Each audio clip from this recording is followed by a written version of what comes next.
Goeienaand, kosbare kind van God. My naam is Pastoor Hugo Boshoff van Kingdom of Grace Through Faith Ministries. Baie welkom en baie dankie dat jy ingeskakel het by nog 'n uitsending van Klippies vir die bou van God se koninkryk. Nou kind van God, vanaand wil ek dit met julle deel. Ek wil my getuienis met julle deel. Nou, hier is die ding van 'n getuienis. Eerstens moet ons weet, hoekom is dit belangrik om 'n getuienis te deel? Hoekom moet ons 'n getuienis deel? Jy weet, baie kere, baie van ons wil nie ons storie deel nie, want ons wil dit nie oor onsself maak nie. Ek het lank gesukkel om my getuienis te begin deel vir mense, want dit moenie oor my gaan nie. Dit moenie gaan oor hoe oulik en hoe fantasties en hoe awesome ek is nie. Want ek is net 'n mens. En so moet dit wees vir elkeen van ons. Maar jy sien, die vyand kan kom en hy kan vir jou vertel, moenie die storie vertel nie, want jy gaan maak asof dit jou storie is. Maar hier's die ding, ons moet juis uitgaan en ons moet ons storie vertel wat Jesus ons lewe aangeraak het, die absolute getuienisse, die belewenis wat ons met die Here gehad het. Jy weet, Handelinge 1 vers 8 sê vir ons, maar julle sal krag ontvang wanneer die Heilige Gees oor julle kom, en julle sal my getuies wees in Jerusalem, sowel as in die hele Judea en Samaria en tot aan die uiterste van die aarde. So dit is so belangrik en dit word net bestaaf of beamoen weer 'n keer in Handelinge 4 vers 33 wat sê, en met groot krag het die apostels getuienis gegee van die opstanding van die Here Jesus, en groot genade was oor hulle almal. Jy sien, so hier het die apostels die getuienis gelewer van Jesus wat opgestaan het, en die Heilige Gees kon werk, en die genade het oor almal gekom wat daar betrokke was. Jy weet, ons lees in Matteus 10 vers 18 wat Jesus self vir ons sê, en ook voor goewerneurs en konings sal julle gebring word om my ontwil tot 'n getuienis vir hulle en vir die heidene. Ons lees van Paulus wat voor die raad verskyn het en waar hy moes vertel het en hy moes getuig van God se goedheid en guns in sy lewe. So om 'n getuienis vas te hou wat die Here vir jou gegee het, want jy het net so awesome getuienis. Ek dink dis tyd dat jy daai getuienis moet jy begin vertel vir mense. Jy moet dit uitkry daar buite, want dit bestaaf of dit beamoen die geloof wat jy het. Die geloof wat jy het in die Here, sodat ander mense ook kan hoor en kan sien en beleef die getuienis of actually die geloof wat die Here in jou lewe geplaas het. So dis hoekom dit so belangrik is. So nou wil ek graag my storie met julle deel. Ek was nog altyd 'n kind van die Here. Ja, ek was ook myself in die wêreld gewees, maar ek is lank terug het ek my hart vir die Here gegee. Ons het met die Here groot geword maar jy weet, as jy mos nou jonk is, dan die Here is eintlik net half soos jou spaarwiel. Ek sê dit met alle lof, maar die Here is altyd daar net as jy hom nodig het. Wanneer 'n ou toetse skryf of eksamens, en veral as jy in hoërskool kom en jy skryf daai verskriklike moeilike wiskunde, algebra toetse of wat ook al, of jy gaan deur 'n moeilike situasie, dan bid jy. Ja, dan bid jy. En daai tyd, jare terug, het die Here al vir my die getuienis, of nie die getuienis nie, maar die vers gegee van Psalm 121 wat sê, ek slaan my oë op na die berge, waar sal my hulp vandaan kom? My hulp is van die Here wat hemel en aarde geskape het. Nou daai aand voor ek die wiskunde toets skryf in matriek of graad 12 soos hulle dit nou noem, dan sal ek bid en ek sal lees en ek sê, Here, U het die hemel en die aarde geskape, Here, U het hierdie wiskunde toets geskape, Here, gee vir my die krag en die genade. En dan kom ek deur, dan dan doen ek goed in die toetse en so het dit deel van my lewe geword. Maar jy weet, nou gebeur die lewe en 'n ou beweeg altyd bietjie weg van die Here af. En die Here het my al geroep. Ek sal dit nooit vergeet nie. Een aand in 'n droom het ek wakker geword en ek myself gedink, "Sjoe, die Here het regtig met my gepraat en gesê ek moet in die bediening ingaan." Maar daar was net nie die ek gaan nou maar sê die oomf of die oortuiging of die lus van my kant af nie. Want Hugo wat in die wêreld was, het net gesê, Here, nie nou nie.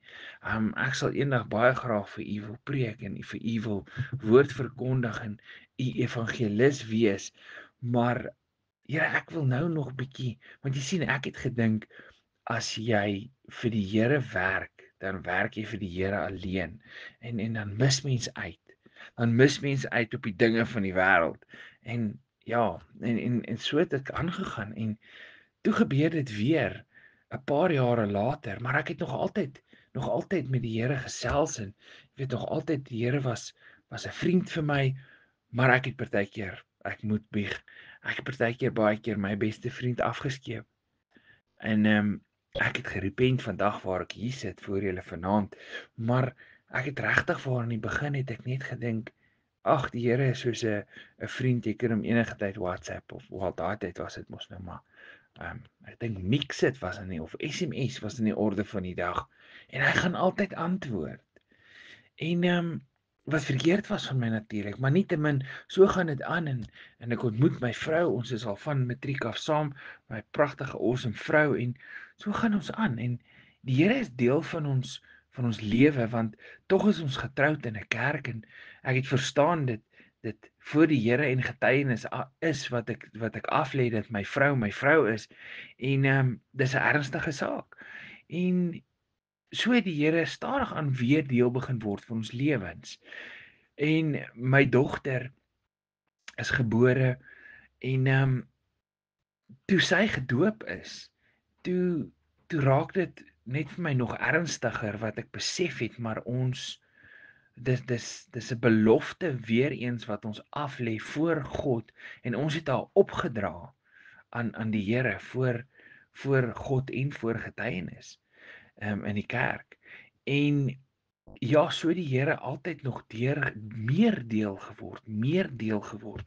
En ek kan vandag sê dat ek is regtig waar 'n produk van gebed van my eie vrou af en van my moeders af.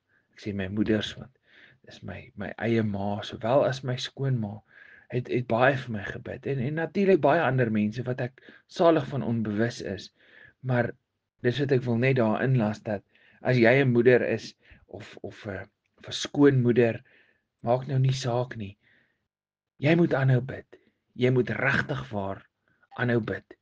En selfs as jy 'n pa is, ek sê nou glad nie as jy nie 'n pa is dan moet jy nie bid. As jy 'n pa is dan moet jy nie bid nie. Nee. Jy moet aanhou bid as daar iemand is in jou lewe, 'n kind of 'n broer of 'n suster of wat ook al. Hou aan bid vir daai persoon. Laat hulle harte verander. En dis die ding want God kom en hy verander die harte. En so gaan Hugo toe nou aan met sy lewe en die Here het weer aan my verskyn een aand in 'n visioen. Maar ek was net nie reg nie, nê. Van my kant af was ek net nie reg nie en ek het letterlik onthou ek het die oggend wakker geword en gebid en gesê Here, ek het nou al 3 kinders en ek suksesvol in my werk en Here, ek wil nog so bietjie. Jy weet, dis soos as jy buitekant speel as 'n kind en jou ma roep jou en dis nou al 'n bietjie sterk skemer, amper donker en jy speel nou op jou lekkerste. En jou ma of jou pa roep jou en jy sê kom in, jy moet kom hande was en eet. Dan sê daai van ag ma, ek wil net nog 'n bietjie speel. Ek wil net nog 'n bietjie speel en dan sê jy maar as jy nie nou inkom nie, nee, dan is daar moeilikheid. Of weet dan maak sommer die grap en sê dan sal jy sommer buite slaap. Maar dis kan of hoe ek gevoel het en maar die Here God in al sy glorie is absoluut 'n gentleman. Jy weet en hy het my nog die gunning gegee en hy het my nog steeds lief tot vandag toe, net soos hy jou liefhet. Onthou, dis nie net ek hier in hierdie storie nie, dis ek en my vrou en my kinders en my familie en my vriende maar so gaan ons nou maar deur emotions, jy weet. Ons leef in die wêreld, maar ek was nog nooit 'n ek sal nou maar sê 'n skobbejak gewees. Jy weet, baie erge dinge in my lewe gedoen en so aan nie. Nou as jy dit gedoen het in jou lewe, dan daar's geen judgement van my kant af vanaand nie. Want dis jou storie en dis juist daar waar die Here jou gebruik. Maar ek het ook maar op 'n tyd gekom wat ek na die tyd besef het, maar ek het regtig waar het ek nie 'n goeie voorbeeld vir my kinders gestel nie. Ek as pa van 3 kinders, my pragtige dogter en 2 seuns, waarvan my jongste nog 'n babietjie was op daai stadium, het ek eendag vir my vrou gesê na alles en ek toe nou in die bediening ingetree het, dat ek vir my vrou gesê het, weet jy wat, daai tyd God se genade is so groot en so hy is so awesome dat ons kan getuig daarvan dat daar baie kere is wat ek gevoel het die volgende dag, want jy besef dit mos nou nie daai selfde dag nie. Die volgende dag as mens nou saam met pelle gekuier het en so aan, jy weet dan is daar wat jy voel, Jesus, ek het regtig waar gisterand te veel gekuier. Ek het te veel gedrink. Ek het regtig waar te veel drank in my gehad gisterand en nie dat ek enige iets onverantwoordeliks aangevang het nie, maar die Heilige Gees kla jou aan en sê vir jou, maar dis nie goed wat jy doen nie. Ek het vir jou 3 pragtige kinders en 'n vrou gegee om met jou in jou toevertrou om die leiding te neem en inspraak, positiewe inspraak te kan hê op hulle. Maar jy verkies die ander pad en dis wat met my begin werk het. En so het dit gebeur dat eendag in Februarie van 2021. Dit was rondom hier by die 25ste, 26ste. Ons het nou in Februarie gesit en dit probeer uitwerk, ek en my vrou. En dit was die 25ste van Februarie. Nee, die 27ste van Februarie. Toe het ek een oggend wakker geword by my huis. Nou, ek was nog altyd wat hulle noem 'n hands-on pa. Met ander woorde, ek help my vrou met my kinders in alle opsette. Jy weet, nog altyd gedoeke ruil en so aan, dis wie ek is. En ek is betrokke in my kinders se lewens. En ek het een oggend wakker geword in die hospitaal hier in Newcastle wat ons woon. En my vrou was daar gewees en ek het verskriklik ongelooflike pyn gehad in my hele lyf. Dat mens nie eens aan my kon vat nie.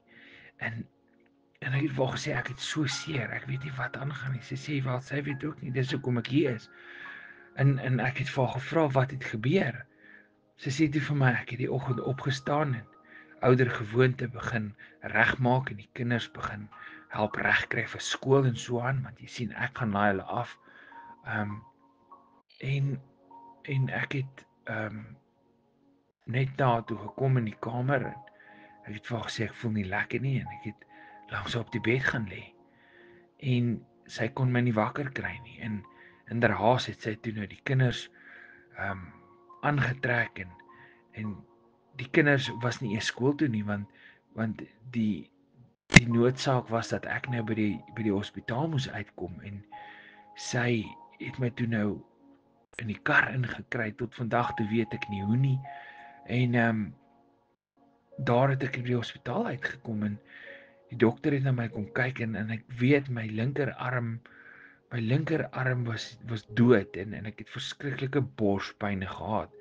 So dit nou natuurlik is die tekens van 'n moontlike hartaanval. En dadelik het hulle gesê hulle moet 'n EKG doen op my en goed opgesit en begin toets. En daar lê ek toe nou maar en die dokter kom so elke nou en dan kom hy by my en hy sê vir my maar die EKG lyk normaal. Hy weet nie wat om te doen nie. En Newcastle is 'n klein dorpie. Ons het baie goeie fasiliteite en dokters hierso, maar hulle kon nie 'n angiogram doen by die private hospitaal hier nie. En so gebeur dit dat die dokter sê toe maar ek moet oorgeplaas word na Pietermaritzburg toe. Maar jy sien hier's die ding, dis die jaar 2021 en dis die jaar net na COVID, want onthou in 2020 het ons almal lockdown COVID gehad. Maar die hospitale, as jy nou weet, as jy moes in die hospitale beweeg daai tyd, dat die hospitale het nog erger perke gehad met inperkings met COVID. Jy weet jy kon nie kom en gaan in hospitale nie. Al was Suid-Afrika oopgesluit gewees weer. Maar in elk geval so my vrou het my daar gesien en sy mag inkom by want ek het nie klere daar gehad nie. So sy het 'n sak klere en moes sy ingee by die sekuriteit en dis dit. En my telefoon wat ek gehad het daai tyd was 'n baie ou, ek dink hy was 4 of 5 jaar oud al, Samsung telefoon wat se battery heeltemal kapot was. Jy weet hy hou 'n halfuur en dan sy dood. En so het ek die telefoon en hulle verplaas my Pietermaritzburg toe. Maar in der Haas of in die want so word ek net erger en erger. Okay, daar's nie beterskap nie. Ek word erger en erger. En dis nou aan suurstof en dis inspuitings en al sulke goed en hulle bestel die ambulans wat my toe nou deurjaag lei die Smit toe. Ekskuus, na Pietermaritzburg toe na die hospitaal daar vir die angiogram nou natuurlik. En ek sal nooit vergeet nie, hulle kom laai my op, maar ek was so baie groot geweest daai tyd. Ek was oorgewig. Ek het hier by 140 kg gedraai en dit was so 'n twee klein ouetjies wat my kom haal het. Die paramedics en in op hierdie klein bedjie het hulle my laat lê in die ambulans en ek het so seer gehad en ek sê vir hulle luister, ek het verskriklik ongelooflik baie seer. Julle moet vir my nog morfine of iets gee of penicillin of wat ook al dit is wat hulle gee. En hy sê vir my okay, hulle gaan my morfine gee en hulle gee morfine, maar elke knikkie en elke dippie voel mens. En die pad wat ons ry, die paaie hier in en om Newcastle is nie wat wonders daai tyd gewees nie. Met potholes en goed, so jy voel al hierdie knikke en dippe en ek huil, ek ween, soos dis waar ek geleer het wat ween beteken. En ek ween agter in daai ambulans en hierdie ou net my hand vas en hy sê meneer, jy moet deurdruk. En ek sê julle moet nog spuit. Dis verskriklik. Hy sê al het ons nog gehad, ons kan jou nie nog gee nie. Ons het vir jou heeltemal te veel al gegee. Ek sê vir hom wel ek kan nie so aangaan nie. Julle moet 'n plan maak. En hulle laat my 'n ding daar teken dat as ek nou iets oorkom as gevolg van dit, dan is dit nou my probleem. En ek sê dis reg, bring en ek teken hulle reël met 'n ambulans, hulle susters firma, kom mens nou maar sê. En ons ontmoet by die mall in Pietermaritzburg en ek onthou ons het daar gestop en hulle kry nog morfine en prys die Here dat hulle kon nog kry by daai ambulans.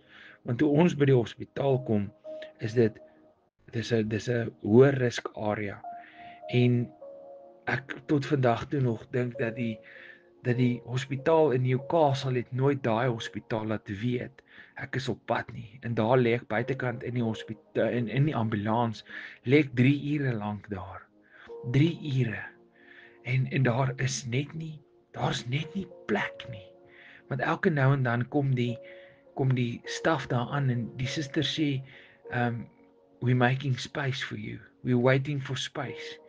En na die tyd het ek besef ek moet na die wat hulle noem die cardiac ICU toe gaan en dit is definitief of uiteindelik die geval van ek moes wag tot iemand sterf voor ek kon ingaan. En dit was vir my na die tyd het ek verskriklik gehuil daaroor. En nietemin ek gaan toe nou in die hospitaal in. Hulle kom haal my en daar weet ek was verskriklik bang. En ek begin besef die realiteit van hierdie situasie en ek begin besef dat ek gaan doodgaan. Ek voel in my lyf hoe my lyf besig is om te sterf. en 'n vrees pak my beet. Want nie dat ek bang was om dood te gaan nie, maar bang was vir my vrou en vir my kinders. Um dat hulle sonder 'n man en sonder 'n pa moes groot word. En ek kan onthou die hospitaal, die saal wat ek ingelê het, was van so 'n aard dat na al die COVID toetse, hulle 3 keer op een dag doen hulle COVID toets op my en ek het nie positief getoets nie. Maar jy lê in daai saal en gelukkig die saal is so uitgelê of so gemaak dat jy lê in 'n tent. So die masker is nie meer die hele tyd op jou gesig nie, maar want in die ander hospitaal moes ek self slaap met die masker op en dit was so ongemaklik en is so seer en die tent wat jy in lê is die dokters moet die maskers aansit as hulle inkom. Jy hoef darm nie met 'n masker te lê nie. En ek kan onthou die dokter, die hartspesialis daar het na my toe gekom en hy het die EKG's gekyk en hy sê vir my, meneer Boshoff, hy sê something is very wrong with you, or you're a very good actor because the EKG is normal. All this time the EKG is normal. En ek sê vir hom, wel ek weet nie, ek dit is verskriklik seer. En hy sê okay, hy kry toe 'n ander dokter daar, internis of nee, hy was 'n spesialis gewees en hy kom kyk my en hy sê vir my, nee, iets is regtig ernstig fout met jou. En hulle stuur my vir 'n MRI, 'n vol lyf MRI wat vir my louter hel was. Ek kon nie eers beweeg nie, so seer het ek. En nou moet hy daar in 'n ry gaan sit in 'n rolstoel en laat ek sommer daar, ek het hulle daai ou mooi gevra dat hy net 'n bed kry, dat ek kan lê op die bed want jy lê nou maar in 'n ry en wag. En daar in daai ding ingaan en ek weet nie of dit daar 20 of wat minute is nie, maar dit was verskriklike ding gewees vir my. En so het hulle die scan klaar gedoen en die dokter kom na my toe en hy sê vir my dat hy is nou al meer as 30 jaar wat hy praktiseer as 'n spesialis en in sy hele lewe het hy dit nog nooit gesien. Hy het dit een keer gesien in sy hele lewe. Dit was sy woorde, een keer gesien in sy hele lewe wat fout is met my en hy sê dat my pankreas het aan die stertgedeelte het hy tussen 5 en 7 cm bygegroei. En ek sê vir hom, nou waar het jy dit nog gesien? Hy sê nee, by 'n ou oom van 85 jaar oud. Ek sê nee, die oom, hy sê nee, die oom is toe nou al oorlede. Natuurlik skrik ek. Hy sê nee, maar nie van dit nie, moenie worry nie. Dis nou maar 'n paar jaar terug wat dit gebeur het. En hy sê maar hy kan dit nie verstaan nie. En bloedtoetse het hulle verskriklik baie bloedtoetse gedoen. Jy weet, dit voel soos elke halfuur is hulle daar. En hy sê my tellings is so hoog. Daar's een spesifieke telling wat ek nou nie kan onthou wat dit is nie. Ek is nie 'n dokter nie. Maar die telling moet 5 wees. En die eerste telling was 525. 525. En dis 'n telling wat moet 5 wees. En ek het later uitgevind dat 5 is die geestelike konnotasie vir die nommer 5 is genade. Jy weet en ek het net die dokter sê vir my, hy sê dis verskriklik hoog. En ek het septisemia en my hele lyf is vergiftig. En ek raak bang. En ek begin bekommerd raak want my vrou weet nie eens waar ek is nie. Sy weet nie eens ek is al oorgeplaas nie. Ek weet nie of die hospitaal al laat weet het of niks nie en ek het nie 'n laaier vir my telefoon nie. En eventually die suster weet ek het vir my 'n telefoon charger gebring en ek kon my foon in die gang kry en ek het my vrou gebel en sy het toe besef ek is in Pietermaritzburg en sy kan nie by my uitkom nie. En dit is net 'n verskriklike ding en iewers in die tussen die ek kan nie die datums presies onthou nie. Maar iewers in daai tydperk na die 27ste tussen 27 en 28 Februarie toe het ek gesterf. Ek het gelê, ek weet ek het gelê op die bed en ek het gebid. En die volgende oomblik toe ek wakker en ek voel geen pyn meer nie. Ek het 'n wit lig gesien en ek het Jesus se voete gesien en ek het hom ervaar. En as jy nou al so belewenis gehad het met die Here, dan weet jy van sy almag. Jy weet jy is in sy heiligheid. En my vrees het in respek verander, maar respek soos wat ek nog nooit in my hele lewe gehad het nie. En ek het niks gesien soos die Here se gesig of so nie, maar ek het geweet hy's daar en ek het gesê Vader, gesê Koning Jesus en hy het vir my gesê sy naam is Jesus. En ek sê Jesus, ek wil U vra vandag dat ek kan nie doodgaan nie, asseblief, U moet my help. U moet my spaar. U moet my asseblief genadig wees vandag. En ek pleit by die Here. Ek sê dit nou dat dit klink dalk of ek hom gesê het, maar ek beloof jou ek het gepleit by die Here en ek sê asseblief Koning Jesus, U kan my nie vat nie. My vrou en my kinders sal dit nie maak nie. En ek het net so warm gevoel gekry om my en Jesus het vir my gesê as jy teruggaan. Ek het jou geroep 2 keer nou al. Hierdie is die 3de keer. Gaan jy my werk doen vir my? En ek het gesê Jesus, ek sal U werk doen. Ek sal U woord verkondig. Maak nie saak waar U my heen stuur nie. En ek het wakker geword. En die pyn was terug. Maar so mooi het Jesus my gevra, is jy seker? Is jy seker? En ek het gevra en ek het geantwoord en ek gesê ja, asseblief. En ek het wakker geword. Ek weet nie of dit dag of nag is nie. Verskriklike pyn het teruggekom.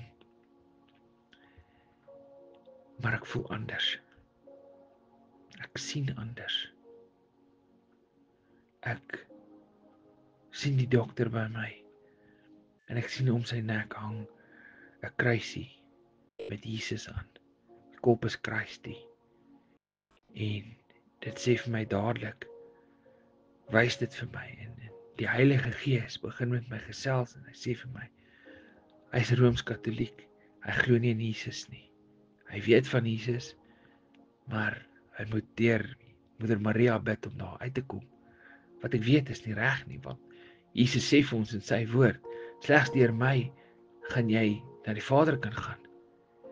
En hy sê vir my, ek wil vir jou sê, hoe het hy gesê, I want to be optimistic, but carefully optimistic.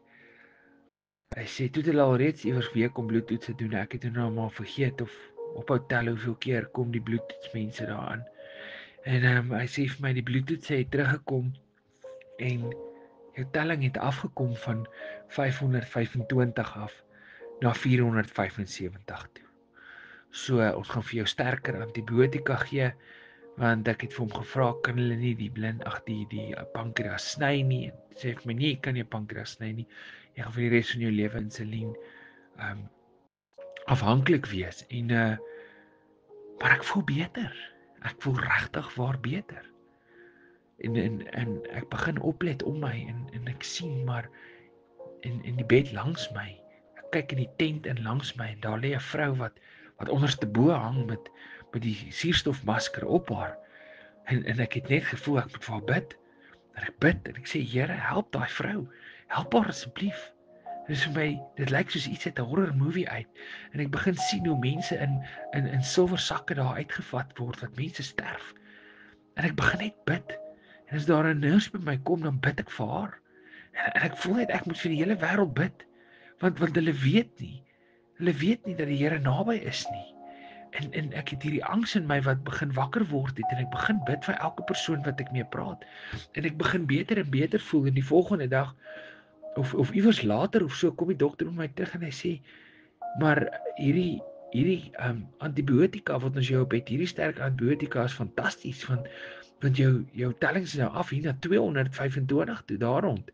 En ek sê vir hom, ek is bly jy sê dis die antibiotika, dokter. Ek sê, but I'm telling you now, it's not. Hy sê, what do you mean? Ek sê vir hom, it is the Holy Spirit. It is Jesus that is healing me. And I'm simply still here because I've got work to do. En hy sê vir my, ja, hy kyk my net so aan en ek weet, ek sien die twyfel in sy oë en hy wil eintlik vir my sê, man, jy praat stories jy. En ek sê vir hom, I promise you it's Jesus. Hy sê, okay. So intussen het hy met my vrou gepraat op videocall, want hulle het nie meer, ek kon net nie meer weet wat hulle sê nie. En hy het na die tyd met my vrou gepraat en hy het vir haar gesê dat hy hoop my goed is in orde. My affære is in orde. Testamente en so aan, want hy verwag enige oomblik dat hulle hom gaan bel, dat hy moet die doodsertifikaat kom teken. Maar ek is aangeraak deur Jesus, deur sy genade. En so gebeur dit en ek gaan uit en hulle verplaas my na die gewone saal toe. En dan kry ons nou 'n nuwe span dokters. Maar die dokter wat die Rooms-Katolieke dokter is 'n kort klein Italianertjie. Hy kom draai nog steeds by my in die 3 dae wat ek in die gewone saal gelê het. Kom kyk hy, hoe gaan dit? En hy kom eendag daaraan onverwags en hy sê vir my, weet jy, ek het regtig waar gedink jy gaan doodgaan. Ek sê vir hom, ja wel. Hy sê jy was grys. Hy sê jy was grys. Hy sê jou oë was geel. Jou hele liggaam was so vergiftig van septisemia. Hy sê dis 'n absolute wonderwerk. Hy sê vir my, it's a miracle that you are alive, Mr. Boshoff. Ek sê toe vir hom, dokter, I told you Jesus. Jesus is the answer to anything and everything. En ek sien dadelik, sê die Heilige Gees vir my, hy maak my attent op die feit dat ek moet kyk en die dokter het nie, die kop is krusty om sy nek nie. En ek vra net vir hom, ek sê, ek het hom nie prompt gevra nie, en hy haak af en hy sê vir my, I'm telling you now, I discussed it with church members and they didn't believe me, and I met someone that specifically told me about Jesus, and I'm telling you now that this whole ordeal with you, Mr. Boshoff, made me turn to Jesus, and Jesus is the way. En daar het ek sy hande gevat en ons het gebid, en ons het die Here geloof en geprys, en ons het Jesus die genade of die toewyding gegee wat hy moet hê. En dit was vir my so awesome dat dis die eerste persoon, die eerste van baie wat hulle lewe vir die Here gegee het as gevolg van my situasie. Ja, en ek het nog steeds seer gehad en ek het huis toe gekom, maar ek het aanhou bid vir mense. Vandag is ek die persoon nadat ek in my bediening ingekom het wat ek is die ou wat Spar toe gaan wat die Here sê, bid vir daai vrou, bid vir daai man. En ek bid sonder om te huiwer. En ja, ons het nog steeds ons eie dinge en goeters, soos wat elkeen van ons eie dinge en goeters het. Die vyand probeer nog steeds dinge doen en dinge vir ons vertel wat nie so is nie. En soms val mens nog steeds vir sy triks. Maar ek is die Here ewig dankbaar vandag. En alle glorie en alle eer kom die Here toe. En soos Paulus vir ons sê in Efesiërs, dat no man shall boast. Geen man of geen mens het die reg om te sê, maar dis my doen en laat of my werke nie. En alle eer net aan God, deur Jesus Christus, die Heilige Gees, sy kragtige werke in my lewe. En vandag leef ek vir die Here 100%. Oral waar ek loop, oral waar ek beweeg ek vir die Here. Nou kind van God, ek dank jou vandag dat jy hierdie woord geluister het. dat jy my storie geluister het. Want weet jy wat? Jou storie wat jy dra, wat jy al so lank wonder, moet jy vir mense vertel. Begin vertel. Vertel die Here. Ag, vertel die mense van die Here. En vra die Here dat hy jou lei, dat hy vir jou die platform gaan gee. Getuig, daar's soveel wonderlike getuienisse wat in ons harte opgesluit lê, wat die vyand wil wegsluit. Want jou getuienis, hoor mooi wat ek vir jou sê, jou getuienis is die volgende persoon sy oortuiging van Jesus Christus. Want ek het baie keer by myself gedink, wat as ek besluit het om my mond te hou? Wat as ek besluit het, ek weet wat ek weet, maar ek het die Here Jesus nie die toewyding en die lof gegee by daai dokter nie. Want jy sien, 'n dokter is ook 'n baie spesiale persoon wat soveel mense beïnvloed en sien en operasies opdoen en genees. Want as 'n dokter 'n kind van die Here is, ek sê vir jou dan net, hy het die gawe van genesing wat die Here vir hom gee. So, daar's etlike honderde getuienisse wat ek jou nog kan vertel. Van mense wat hulle harte gegee het as gevolg van my storie. Maar as gevolg van my storie, maar grootendeel van wat die Here vir hulle gesê het. Luister daai storie. So kind van God, ek bemoedig jou vanaand, om jou storie te deel. Want die Here is goed. En voor ek gaan vanaand, wil ek bid. Ek wil saam met jou bid. Sluit jou oë. Vader, ek dank U dat ek vanaand na U toe kan kom. Koning Jesus, dat ons na U die Vader toe kan gaan in die naam van Jesus Christus. Here, U is so lief vir ons. U is so lief vir ons, Here, en U koester ons en U het altyd die beste gedagtes vir ons.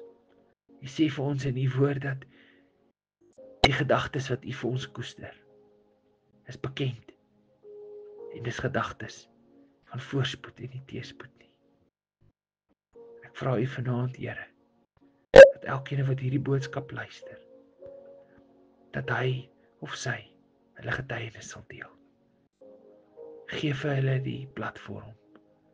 Al is dit net vir die eerste persoon wat hulle sien. Of waar ook al, Here. Daar's soveel plekke wat hulle dit kan deel. Ek vra U dat jy hulle help vanaand. Dat jy hulle sal inspireer. Dat jy hulle die wilskrag sal gee. Ons loof U en ons prys U en ons dank U, Here. In U glorie en in U genade. Amen. So kind van God, wees absoluut geseënd. Ek seën jou in die naam van Jesus Christus. In die naam van die Vader, die Seun en die Heilige Gees. Op alle vlakke van jou lewe. Alle fasette. Jou finansies, jou gesondheid, jou innerwese. Amen. Tot ons weer gesels. Totsiens.